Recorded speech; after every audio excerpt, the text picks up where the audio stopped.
Bonjour à tous, bienvenue à l'Église Impulsion. Bienvenue à l'Église Impulsion. Et je m'accorde avec Noah et Sacha pour vous souhaiter la bienvenue dans notre culte en ligne Impulsion Home. Je suis Noémie, leader exécutive à l'Église. Notre Église a pour cause et pour vision de faire connaître Jésus à travers des connexions fortes dans une culture urbaine qui est Paris. Je vous laisse avec notre équipe de louanges pour un temps dans la présence de Dieu et je vous donne rendez-vous tout de suite après pour un temps d'annonce. Bonne louange à vous et à tout de suite.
toute mon attention. Fais-moi entendre ta voix. Je ne veux rien manquer. Seigneur, mon cœur désire plus de toi. Mon cœur recherche ta face. Alors je sais à toi. Tout en moi est ému par ton amour, captivé par qui tu es. Conduis-moi à te connaître plus encore. Je veux m'approcher de toi, laisser mes peurs derrière moi. Seigneur, viens toucher ma vie à nouveau.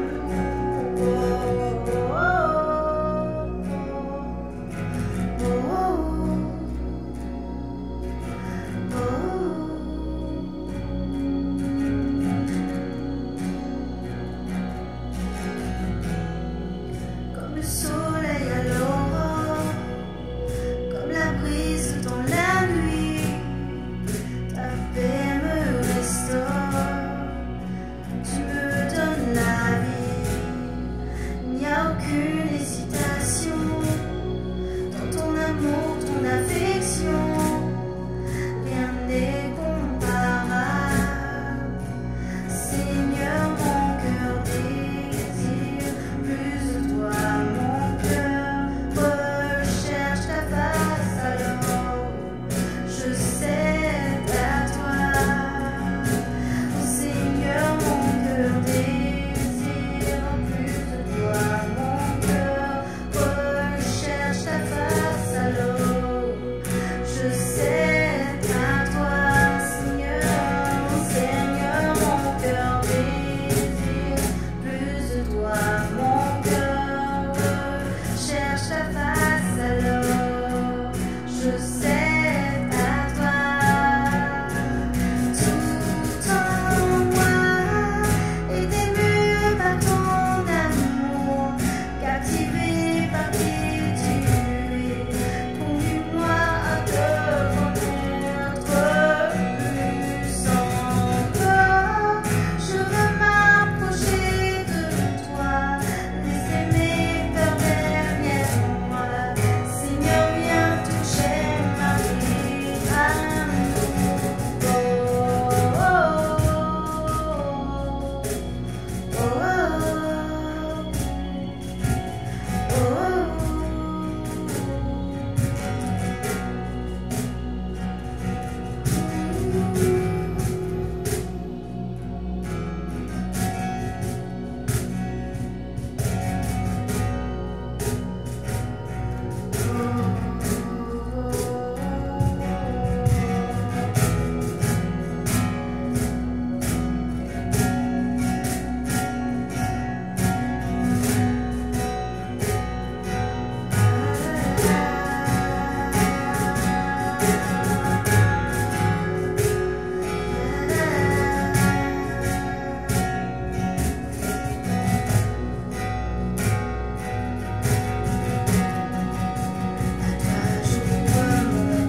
Merci à Janit, Yoni et Esther pour ce temps dans la présence de Dieu. On va maintenant passer à un temps d'annonce.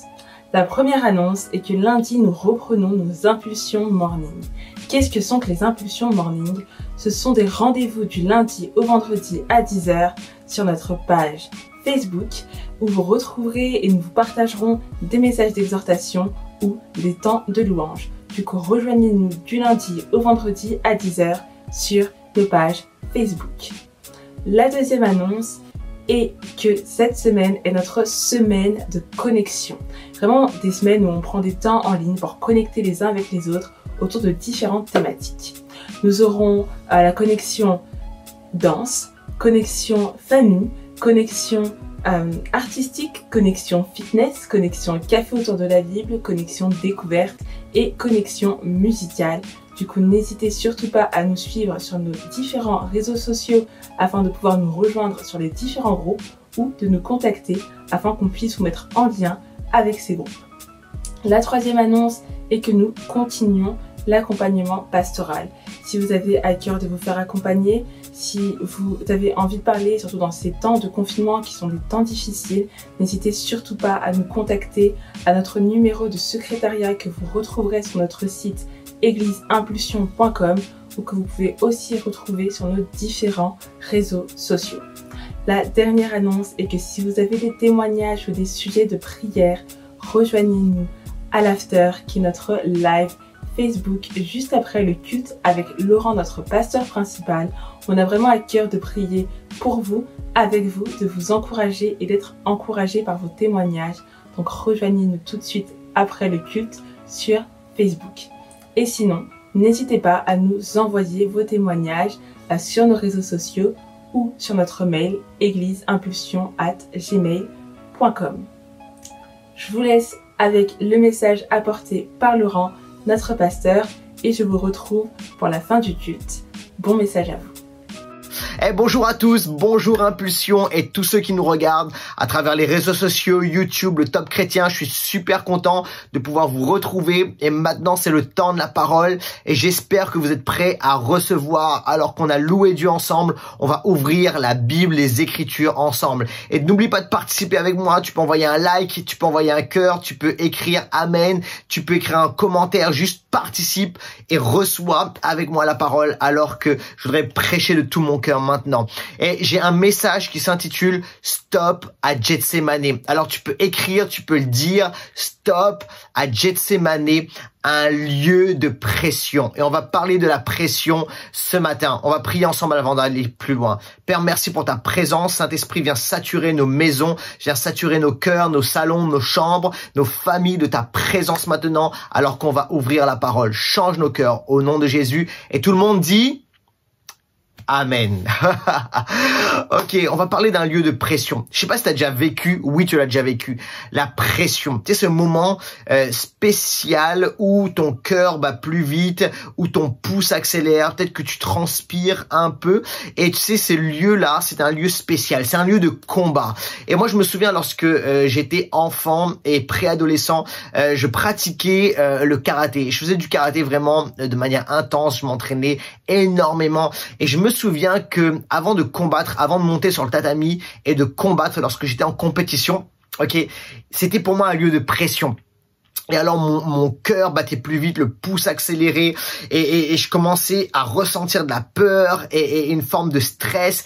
Et je me souviens à ce moment-là, tu sais ce qui se passait, c'est que je cherchais dans les gradins le regard de mes parents. Où sont papa et maman? Et je les regardais, je les cherchais et il fallait que je les croise, que nos yeux se croisent. Et à ce moment-là, il y avait un truc juste qui se passe, c'est que tu vois, les regarder, ça me donnait de la force, ça me donnait de l'espoir, ça me donnait du courage. Alors, lorsque j'allais pour combattre, je regardais mes parents et paf, ils relâchaient du courage et je les voyais qui m'encourageaient et qui étaient avec moi. Ok. Et là, tu rentres et tu combats et ça se passe comme ça se passe et souvent je gagnais. Vous savez quoi? La vie, les amis, c'est un combat. Et en ce moment, on est en train de combattre. La saison dans laquelle on est une saison de lutte, de combat, de guerre, littéralement. Comme l'a dit notre président, on est en guerre. C'est une guerre qui est invisible, mais on est littéralement en guerre. Moi, j'ai pas d'autre chose à vous dire que la vie est un combat. Alors oui, la vie est romantique par moments, la vie est fun, mais la vie est un combat. La vie, pour moi, c'est un match de boxe, c'est un combat de karaté. C'est un moment où tu te lèves et tu dis, wow, je dois mener le combat aujourd'hui. Je dois me lever aujourd'hui et confronter tout ce que j'ai à confronter. Et on est dans une saison de pression. On est dans un temps actuellement où on subit littéralement et véritablement du stress, du combat et de la pression. Et peut-être que tu regardes ce message en ce moment et t'es rempli de stress et de pression. J'aimerais te dire, écoute-moi bien, tu regardes la bonne vidéo, t'es sur la bonne chaîne YouTube, t'es sur la bonne page Facebook parce que j'ai une parole de Dieu pour toi. Si t'es avec moi, dis Amen, dis Alléluia, envoie un like, envoie un cœur d'espoir parce que j'ai une parole pour toi. Comment? Yes. Alors j'ai quelque chose à te dire. Prends courage. C'est le moment de combattre. C'est le moment, comment dirais-je, de te lever et de sortir aujourd'hui de ta dépression, de sortir aujourd'hui juste là de cette situation où tu ne bouges pas, où tu es paralysé. Je voudrais lire un passage avec toi. Ça se trouve dans la Bible, bonne nouvelle. Et je voudrais te parler de Jésus, parce que tu sais quoi, Jésus est passé par un lieu de pression, et ce lieu de pression, je l'ai dit dans le titre, c'est quoi? C'est Gethsémani. On va lire ensemble un passage qui se trouve dans Matthieu, Évangile de Matthieu, Nouveau Testament, d'accord?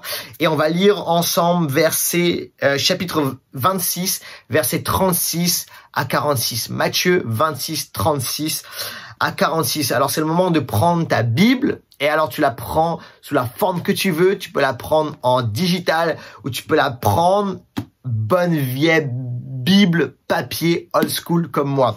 Et on peut lire ensemble. Matthieu 26, 36 à 46.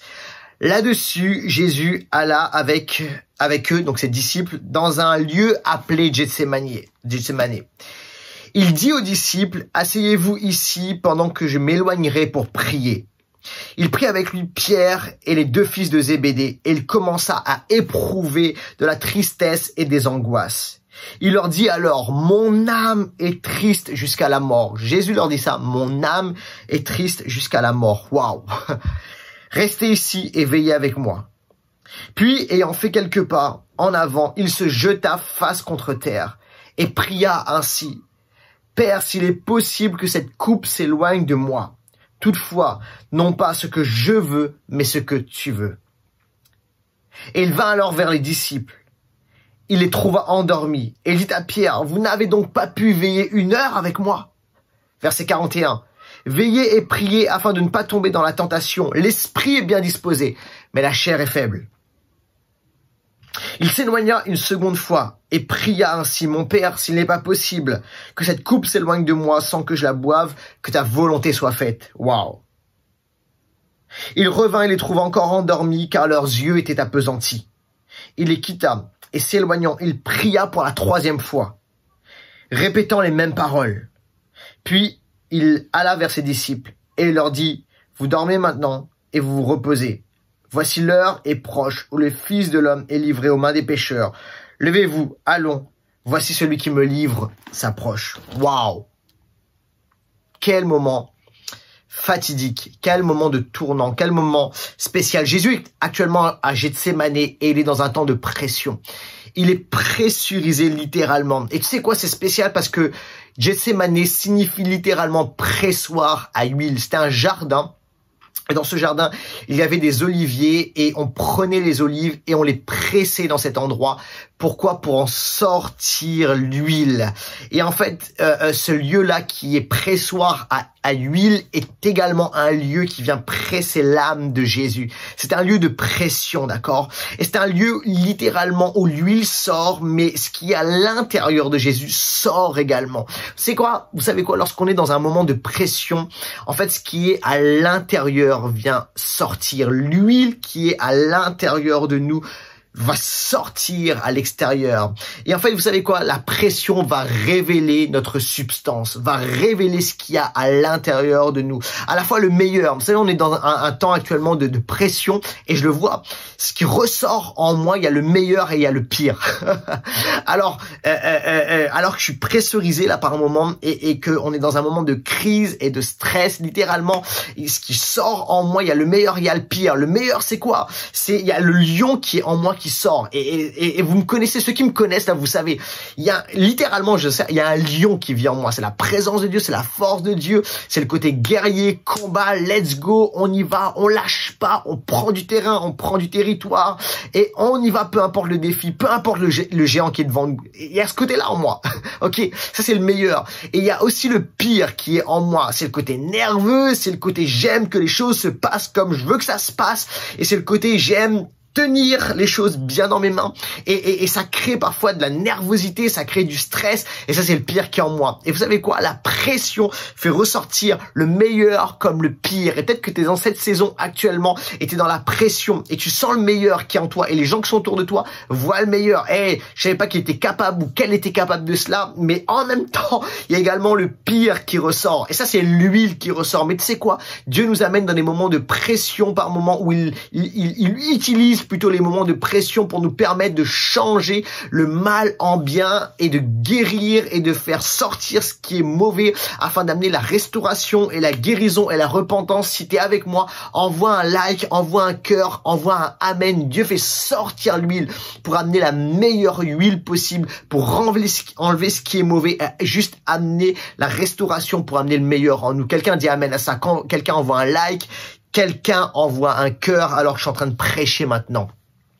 Écoutez-moi bien, le spot de Gethsemane est spécial. C'était un lieu qui était spécial. Non seulement pour Jésus, mais pour d'autres. C'était un lieu spécial pour Jésus parce que ce lieu-là était un lieu que Jésus connaissait. Jésus y allait pour prier, d'accord? Donc on est là à Gethsemane, qui est également appelé le mont des Oliviers, ok? Et Jésus y allait régulièrement pour prier avec ses disciples. Jésus y allait également pour se reposer, parce qu'à côté de ce lieu, il y avait Béthanie, qui était pour Jésus, un lieu de restauration, de repos, et juste où il pouvait juste lâcher la pression. Donc c'est un lieu qui est connu de Jésus et de ses disciples. Ça devient un lieu à ce moment-là de pression pour Jésus. Parce que Jésus est dans ce lieu.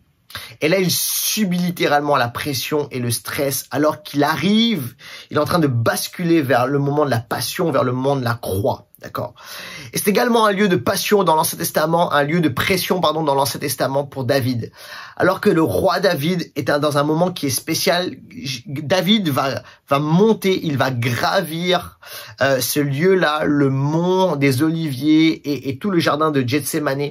Et la Bible nous enseigne dans 2 Samuel chapitre 15 qu'il va gravir ce lieu en pleurant, pieds nus, la tête voilée, alors qu'il est en conflit avec son fils Absalom. Donc c'est un lieu de pression, un lieu de pleurs, un lieu de stress pour Jésus. Et ça a été aussi un lieu comme cela pour David. Mais également, écoutez bien ceci, ce lieu-là est un lieu prophétique. C'est un lieu qui est prophétisé dans Ézéchiel au chapitre 11. Parce que Ézéchiel a vu la gloire de Dieu qui s'élève sur la ville de Jérusalem et qui arrive sur la montagne qui est située à l'est de la ville. Et cette montagne, c'est quoi? C'est le mont des Oliviers, c'est le jardin de Gethsemane. Et Ézéchiel a une vision extraordinaire de la gloire de Dieu dans la fin des temps qui va s'établir littéralement sur le jardin de Gethsemane, sur la montagne des Oliviers. Et ce qui est extraordinaire, c'est que Zacharie va avoir une vision qui est similaire. Dans Zacharie 14, il est dit ceci: en ce jour-là, ses pieds, en parlant du Messie qui revient, ses pieds se poseront sur le mont des Oliviers.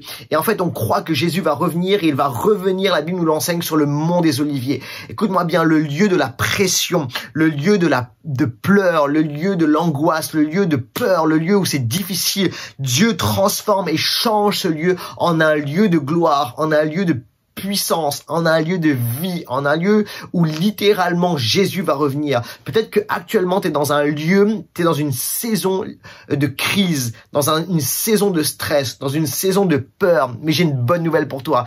Dieu est celui qui change cette saison, qui change ce lieu, et il va le faire dans un lieu de gloire, de restauration, de guérison et de vie, parce que Dieu est un spécialiste pour changer le mal en bien. Dieu va retourner cette saison en son avantage. Il va faire sortir le meilleur. Il va amener la vie au milieu de la mort. Il va amener les cris de joie, au milieu des pleurs. Dieu a changé littéralement Gethsémané, ce lieu de pression, en un lieu de gloire. Et il va le faire dans ta vie, il va le faire dans cette saison, il va le faire dans notre monde. Dieu n'a pas dit son dernier mot. Dieu n'a pas dit son dernier mot. Dieu n'a pas dit son dernier mot. Et j'espère que tu le reçois. Envoie un like, envoie un amen, envoie quelque chose. Reçois cette parole au nom de Jésus. Come on. Yes. Alors j'espère que vous êtes toujours avec moi. Ok. Gethsémané, c'est un lieu qui est connu de Jésus, c'est un lieu de transition. C'est un moment où les repères vont changer. En fait, avant Gethsémané, Jésus était dans une saison, son ministère là, c'était un ministère de popularité. Et Jésus va passer de la popularité à la pression. Jésus va passer du succès, parce que son ministère était succès, au sang, littéralement. Jésus va passer de la croissance, parce que les gens venaient en foule, il va passer de la croissance à la croix. Jésus va passer de Hosanna à crucifie-le, parce que c'est ce qui va se passer. Alors c'est un lieu de changement de repère, transition. Vous savez quoi? Lorsqu'on arrive là, on passe dans des moments de changement, dans des moments de transition. Qu'est-ce qui se passe? L'être humain subit du stress. Il y a une sorte de chaos intérieur qui prend place et qui génère du stress. Actuellement, on est dans un temps de changement, un temps de transition, un temps où nos repères changent. Pour moi, là, vous savez quoi? Je vais vous dire un truc. J'aimais ma vie avant le confinement. J'aimais la structure de ma vie avant le confinement.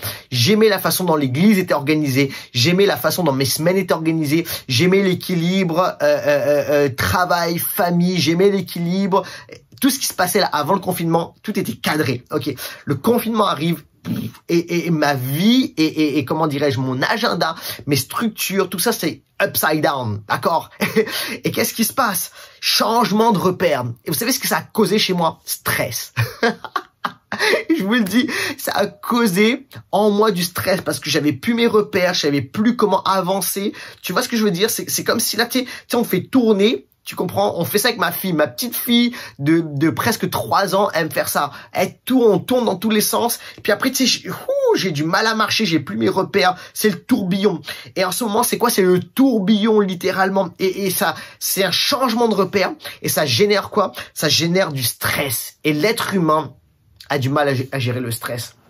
Je me souviens dans environ la vingtaine, j'avais à peu près 20 ans, il s'est passé un truc, c'est que à l'époque j'avais des cheveux, okay et j'ai fait ce qu'on appelle de la pelade. Alors j'avais des plaques littéralement de cheveux qui tombaient et j'avais des pertes de cheveux en arrière, etc., etc. Et je comprenais pas. J'avais 20 ans, tu comprends? Et c'était pas là, j'avais un problème de calvitie maintenant, donc hop, tu comprends? Rasoir, c'est rapide. Mais actuellement, c'était pas ça. J'avais des pertes, des plaques de cheveux qui tombaient. Alors j'étais voir le médecin. Je lui demandais ce qui se passait. Pourquoi j'ai des plaques de cheveux comme ça qui tombent? Et à ce moment-là, j'étais dans la suractivité, d'accord? J'ai beaucoup d'activités. J'étais dans une période d'incertitude et je vais pas rentrer dans tous les détails, j'ai pas le temps, mais c'était une période d'incertitude à plusieurs niveaux. Et j'étais dans une période de conflit au niveau église. C'était ça qui se passait aussi. Et en fait, tous ces éléments ont généré en moi du stress. Et le médecin m'a dit, vous êtes stressé. Et le stress amène ces problèmes de pelade, où je perdais mes cheveux. Waouh! Écoute-moi bien. Je sais ce que c'est que le stress. Et actuellement, tu es dans une saison peut-être où tu vis du stress. Et alors que je préparais ce message, j'ai reçu ce message, Dieu m'a dit, parle à mon peuple, parce que mon peuple et les gens qui reçoivent, qui sont là actuellement et qui subissent cette crise sont dans le stress. Il y a du stress, il y a de la tension. Écoute-moi bien. Dans cette saison-là, oui, les repères sont en train de changer et il y a une période de stress. Mais écoute-moi bien, Dieu a une parole pour toi. Je voudrais te dire quelque chose. C'est que Jésus a vécu cela. et en fait, la Bible, là, dans le passage qu'on a lu, la Bible nous ouvre une fenêtre sur les émotions de Jésus. C'est incroyable. La Bible nous permet de voir ce qui prend place à l'intérieur de Jésus. Dans les évangiles, tout ce qu'on voit avant, c'est beaucoup extérieur. On voit Jésus qui accomplit des miracles. On voit Jésus qui, qui prêche le royaume. On voit Jésus qui ressuscite des morts. On voit Jésus qui pardonne des pécheurs. Et on voit Jésus extérieur. Mais Il y a peu de fois où on voit l'intérieur de Jésus, où on voit les émotions de Jésus, où on voit l'âme de Jésus. Et dans ce passage, il y a une fenêtre qui s'ouvre, d'accord? Et c'est comme si cette fenêtre nous amène à l'intérieur de Jésus et on voit ce qui prend place dans ses émotions. Alors je voudrais qu'on aille dans les émotions de Jésus. Je voudrais qu'on aille voir ce qui se passe dans l'âme de Jésus. Et en fait, il y a 3 niveaux. Jésus va parler de 3 niveaux. Il va commencer avec le premier niveau, le premier level, et il va dire ceci. En grec, c'est loupéo. Loupéo, c'est spécial. Il va dire je suis triste, d'accord? C'était traduit par triste. En grec, ça veut dire donc être affligé, ressentir de la tristesse, être affecté ou être jeté dans la douleur. Alors Jésus va dire mon âme, il va dire je suis triste, d'accord? Loupéo.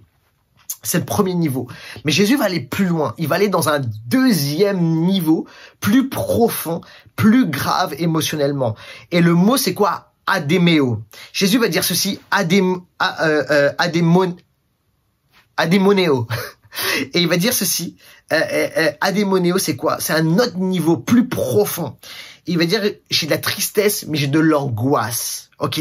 J'ai de la tristesse et j'ai de l'angoisse. Adémonéo. Et en fait, le mot même en grec, c'est angoisse et même dépression. Jésus dit ceci, je ressens de la dépression. Et pour certains, je sais que c'est choquant ce que vous entendez là. Mais Jésus, au jardin de Gethsémani, ressent littéralement de la dépression dans son âme. Alors, il ressent de la tristesse, ça c'est un premier niveau, mais c'est même plus profond. Il va dire, je ressens, adémonéo, je ressens quoi? De l'angoisse. Je ressens de la dépression. Jésus était à ce moment-là comme, comment dirais-je, émotionnellement saisi par la dépression. Waouh, c'est Jésus. Et Jésus va aller encore plus loin. Il y a un 3e niveau, un 3e level, où il va dire ceci, au verset 38, « Mon âme est triste à en mourir. » Et le mot, là, c'est quoi? Périloupos. Mon âme est triste à en mourir. À en mourir, c'est périloupos. Et c'est encore plus profond. C'est encore plus grave. Écoute-moi bien. Jésus avait à ce moment-là un véritable conflit et combat émotionnel. L'âme de Jésus n'allait pas bien à ce moment-là. Waouh. Certains vous disent c'est Jésus. Ouais, c'est Jésus. Et Jésus était dans la pression, il était dans le stress et son âme n'était pas bien. Quand je lis ça, tu sais quoi? En fait, je me rends compte de quelque chose. C'est que Jésus est pleinement homme. C'est un être humain. Jésus est pleinement Dieu, ça on le sait. Pour les chrétiens, vous le savez. Mais on a besoin de comprendre que Jésus était pleinement homme. Il est pleinement homme. Donc, il a subi ce qu'on a subi. Je voudrais te dire un truc. Et je voudrais vous rassurer. C'est ok d'avoir des difficultés émotionnelles. C'est ok actuellement d'avoir, comment dirais-je, des combats émotionnels. C'est ok de ressentir du stress, de la peur, de l'angoisse, parfois même de la pression et même de la dépression. C'est ok, c'est normal. Tu sais, c'est quoi? Ça fait pas de toi une mauvaise personne. Ça fait pas de toi un mauvais chrétien. Ça fait de toi un être humain. Ça te montre que tu es humain. Jésus lui-même a subi cela alors qu'il était au jardin de Gethsémani. Et c'est normal. Les gens d'autres nous vivent cela et on ne doit pas les juger. On ne doit même pas se juger soi-même. C'est normal. Jésus lui-même l'a vécu. Et Jésus va faire quelque chose. Il va aller devant son Père et même la Bible nous dit ceci, qu'il s'est jeté par terre. Il est tombé littéralement par terre et Jésus s'est mis à prier intensément. Il a même demandé à ses gars, il a demandé à ses 12 gars. Jésus est dans un état de vulnérabilité. C'est la première fois que Jésus va voir ses gars et leur dit « Priez pour moi, j'ai besoin que vous priez pour moi à ce moment-là. » Qu'est-ce qui se passe? Jésus est dans un temps de prière vulnérable. Il est vulnérable. Il montre sa vulnérabilité. Il montre son côté humain. Jésus est humain. Écoute-moi bien. Et c'est ok d'être vulnérable. C'est ok de dire hey, « Je suis pas bien en ce moment. » C'est ok de dire « Je suis dans le combat, je suis dans une crise et c'est difficile pour moi. » C'est ok de vivre cela. Et actuellement, tu étais là dans des difficultés et ton âme et ton intériorité est attaquée. Et c'est ok d'appeler des gens, c'est ok d'appeler des amis, c'est ok d'appeler un frère, une sœur, c'est ok d'appeler quelqu'un de l'église et dire ça va pas bien. C'est ok de dire ok, je mets pas juste, tu sais, mon happy face chrétien et dire alléluia, tout va très bien dans ma vie. Eh non, j'ai pas de peur, pas de problème, alléluia. C'est ok d'avoir des combats, ça fait de toi un être humain. Et dans ce moment-là, écoute-moi bien, t'es comme Jésus. Jésus a subi cela. Et je veux te rassurer aujourd'hui par rapport à ça. Je veux te rassurer. Mais Jésus a été plus loin. Et je voudrais voir avec vous trois choses que Jésus va faire. Et je voudrais que tu notes ceci. Je voudrais aller rapidement, mais je voudrais vous donner trois shots, 3 points de ce que Jésus va faire alors qu'il est dans le jardin de Gethsémane, alors que ses gars sont en train de dormir, alors qu'il sent de la pression dans son âme, alors qu'il se jette par terre et qu'il est pas bien, alors qu'il a envie de mourir. Littéralement, c'est ce qu'il dit. Il dit, je sens l'angoisse à en mourir. Dans d'autres évangiles, il dit ceci, c'est que Jésus est tellement pas bien à ce moment-là qu'il y a des grumeaux de sang. Et ça montre le niveau d'angoisse et d'intensité dans lequel Jésus était. Alors les 3 points que je voudrais voir avec toi, je vais te les donner en rafale. Premier point. Jésus avance malgré la peur. Écoute-moi bien, c'est normal d'avoir peur. Et vous savez, des fois on est là en tant que chrétien et puis quand on parle de la peur, on dit non, j'ai jamais peur. C'est normal d'avoir peur. Si je te mets là en face d'un lion, tu sais ce qui va se passer? Tu vas avoir peur et tu auras raison d'avoir peur. C'est normal de ressentir de la peur. C'est quoi? C'est même une émotion normale. Quelqu'un qui ressent jamais aucune peur, c'est qu'il y a un problème. Donc en fait, écoute-moi bien. C'est normal d'avoir des peurs, c'est normal d'avoir peur de certaines choses, écoute-moi bien, mais ce qui est pas normal, c'est d'être tellement saisi par la peur et par l'esprit de peur pour le coup, d'être littéralement paralysé. Mais Jésus va faire quelque chose, Jésus avance malgré la peur. Écoute-moi bien, d'avoir peur c'est normal, mais affronte la peur, lève-toi malgré la peur, avance malgré la peur. Et Jésus va dire quelque chose. À un moment, quand il a fini de prier, il va dire à ses disciples, l'heure est venue. Ok, l'heure est venue. J'aime ça. C'est quoi? The time is now. Le moment est venu. Let's go. On y va. Je suis prêt. Je me lève. Ok, il y a un combat à l'intérieur, mais je suis prêt à combattre. Tu sais, c'est comme ce boxeur. C'est comme quand j'étais enfant. J'avais peur, mais je montais sur le tatami, puis j'allais combattre. Écoute-moi bien. C'est normal d'avoir peur, mais affronte ta peur. Lève-toi malgré la peur. Demande, Saint-Esprit, remplis-moi de courage, remplis-moi de force, remplis-moi de détermination, remplis-moi de persévérance. Lève-toi et let's go. Affronte la peur malgré les difficultés. Écoute-moi bien, t'as peur, mais écoute-moi bien, affronte la peur. Avance malgré la peur. Let's go, let's go, let's go. Je voudrais t'encourager aujourd'hui avec le Saint-Esprit. Le Saint-Esprit te donne de te lever malgré la peur. Alors, premièrement, Jésus avance malgré la peur. Deuxièmement, Jésus établit le trône dans la terreur. Il va prier de cette manière.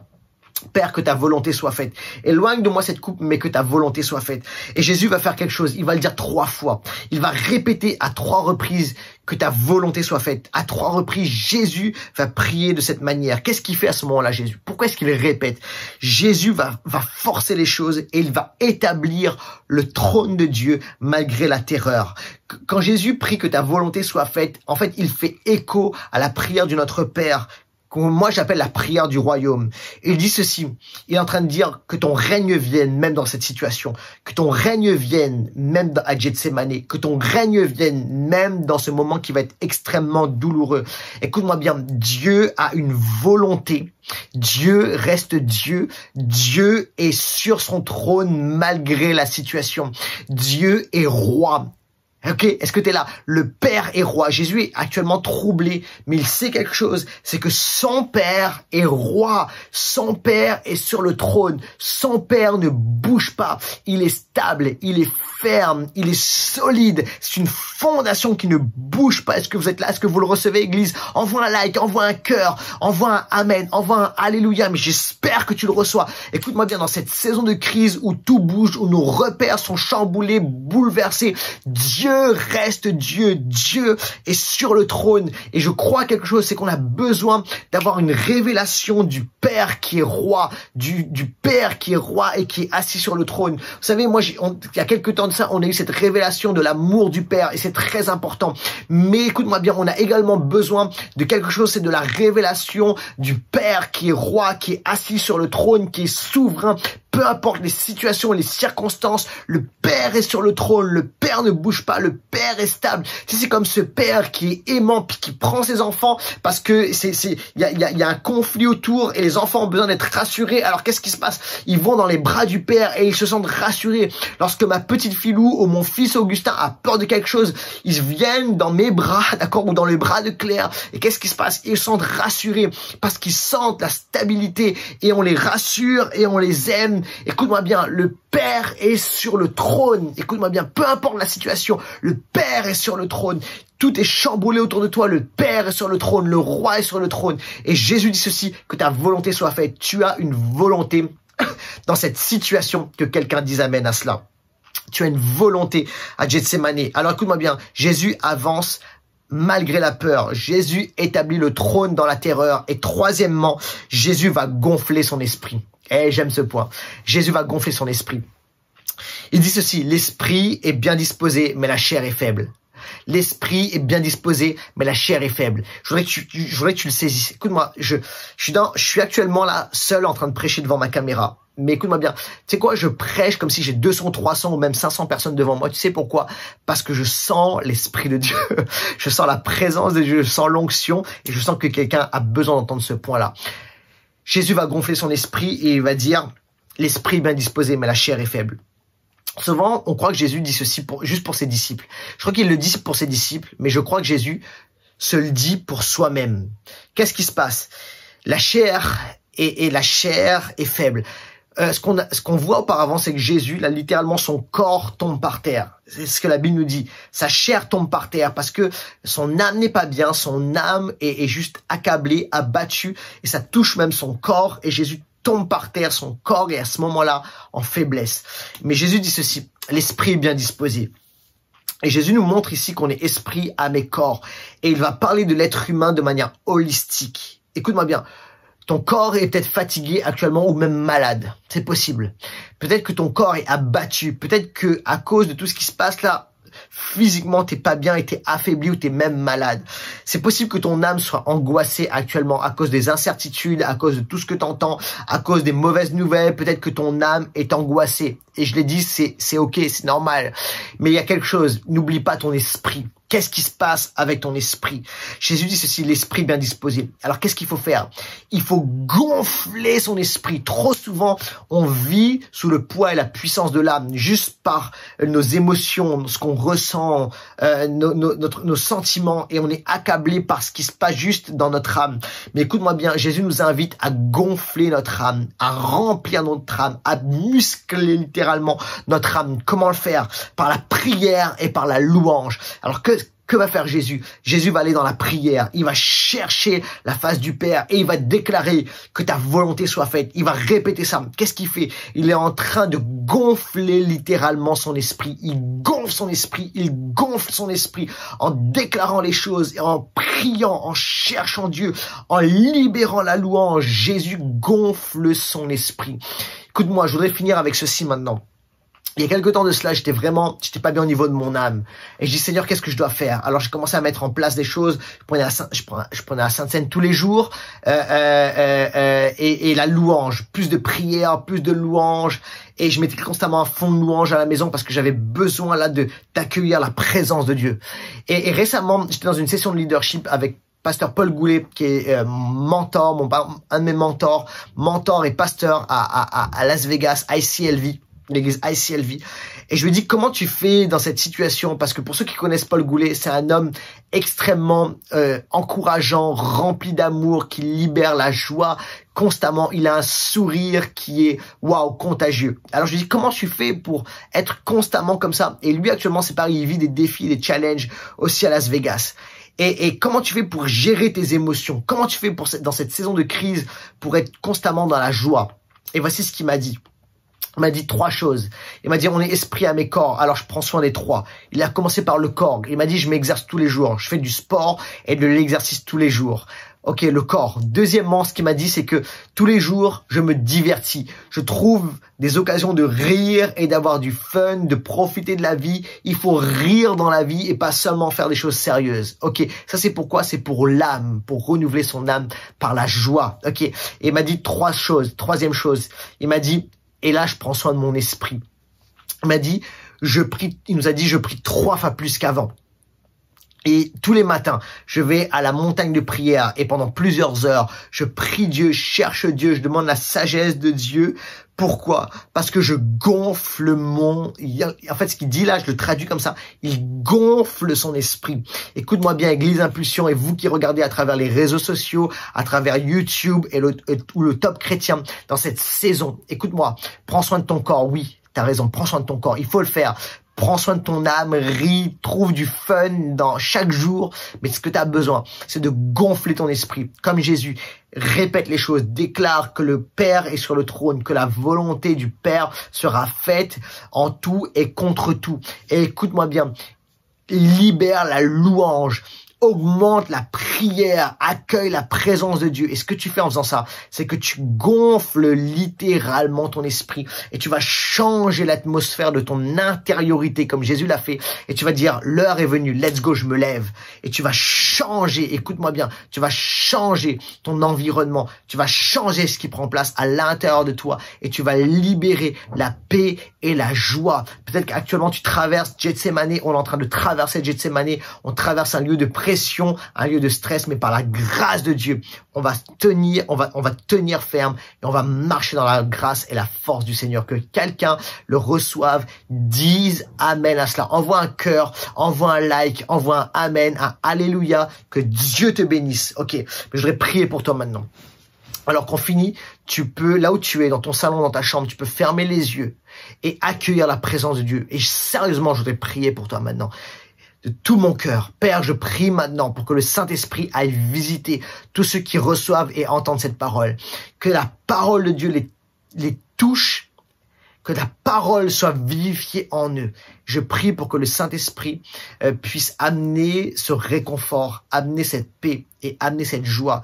Je prie pour que tu brises et fasses tomber littéralement la peur, le stress et l'angoisse et que tu mettes la paix et la joie, que la présence de Jésus vienne, que l'amour de Jésus vienne maintenant. Recevez cela, que Dieu vous bénisse, je vous aime, salut, Église et tous ceux qui nous regardent, ciao.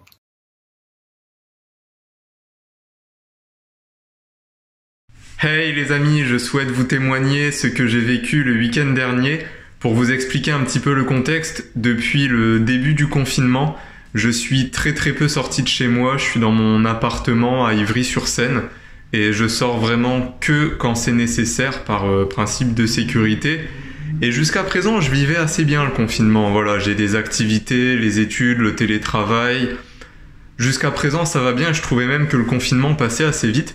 Jusqu'à samedi dernier, où ce qui s'est passé, c'est que j'ai eu mon premier coup de blues, où je me suis senti assez découragé, assez frustré. Je saurais pas expliquer pourquoi. C'est, je pense, le fait de pas pouvoir voir les gens directement, le fait de pas réussir à m'organiser comme je le voudrais. Plusieurs raisons, mais quoi qu'il en soit, je me sentais assez découragé. Et ça s'est fait tout d'un coup, ça s'est fait en un après-midi. J'ai perdu tout mon enthousiasme et ça a été assez difficile. Et dimanche dernier, Laurent, après le culte, a prié pour un baptême et un renouvellement dans le Saint-Esprit. Et à ce moment-là, je demandais à Dieu qu'il puisse me remplir. Et vous savez, ce que j'ai ressenti à ce moment-là, ça n'a pas été forcément quelque chose comme on a l'habitude d'entendre, dans le sens que j'ai pas forcément senti physiquement une flamme ou quelque chose comme ça, mais je sentais tout simplement au fond de moi qu'il y avait une force nouvelle qui venait.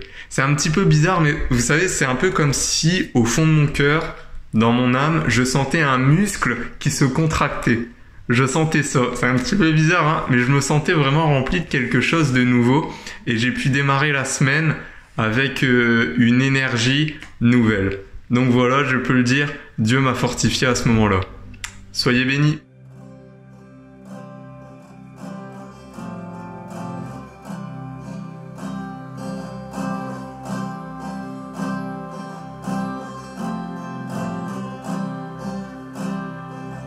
La croix a le terme, la croix a le terme. Quand la douleur vient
Je vous invite maintenant à vous joindre à moi pour le repas du Seigneur, pour la Sainte Seine.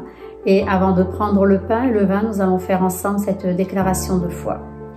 Nous croyons que le repas du Seigneur a été ordonné par le Seigneur Jésus-Christ pour rassembler les croyants autour du pain et de la coupe. Le pain est le corps de Christ sacrifié pour son peuple. La coupe est le sang de Christ versé comme nouvelle alliance. Nous nous souvenons du Seigneur et nous proclamons ainsi sa mort et sa résurrection jusqu'à son retour. En mangeant et en buvant avec discernement, nous participons au corps et au sang de Christ. Par la foi, nous sommes nourris des bénéfices de la mort et de la résurrection de Christ. Nous annonçons sa victoire sur le péché, la mort, la maladie, la pauvreté et les ténèbres. Nous soupirons après son retour glorieux et nous grandissons ainsi dans la grâce. Amen. Mes amis, si par la désobéissance d'Adam et Ève dans le jardin d'Éden, nous avons été privés de la gloire de Dieu, nous avons été séparés de Dieu, par l'obéissance de Jésus dans le jardin de Gethsémani, nous avons été réconciliés avec le Père. Et nous pouvons aujourd'hui prendre le pain et le vin dans la victoire parce que l'Esprit qui a ressuscité Christ vit en nous et nous sommes victorieux en Jésus. Amen. On prend ensemble le pain qui est le corps de Christ brisé pour nous. Par tes meurtrissures, Jésus, nous sommes guéris. Amen.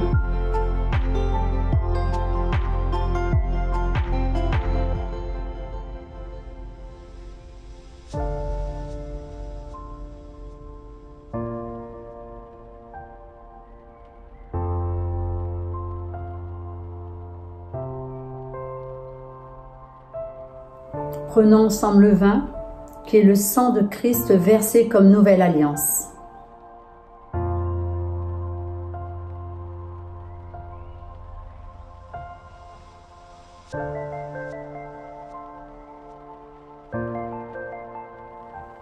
Merci Jésus pour ton amour manifesté pour nous à la croix. Merci pour ton obéissance au Père. Merci. Amen.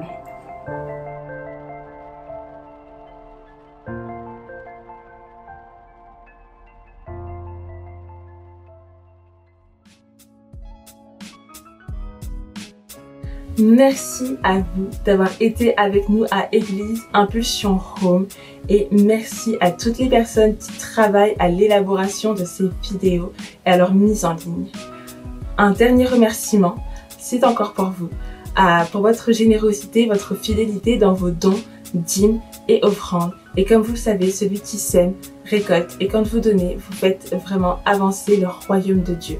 J'ai envie de vous encourager avec ce verset dans 1 Chronique au chapitre 29 au verset 29 qui dit « Le peuple se réjouit de leurs offrandes volontaires car c'était avec un cœur bien disposé qu'ils les faisaient à l'Éternel et le roi David en eut aussi une grande joie. » À l'Église Impulsion, on est vraiment dans la joie car on peut constater de semaine en semaine le fruit de votre générosité et de votre fidélité. Vous nous permettez de concrétiser les projets que nous avons à cœur. Un des grands projets, c'est celui d'avoir notre propre local afin de faire avancer d'autres projets que nous avons à cœur. Et n'hésitez surtout pas à nous contacter afin d'en savoir plus.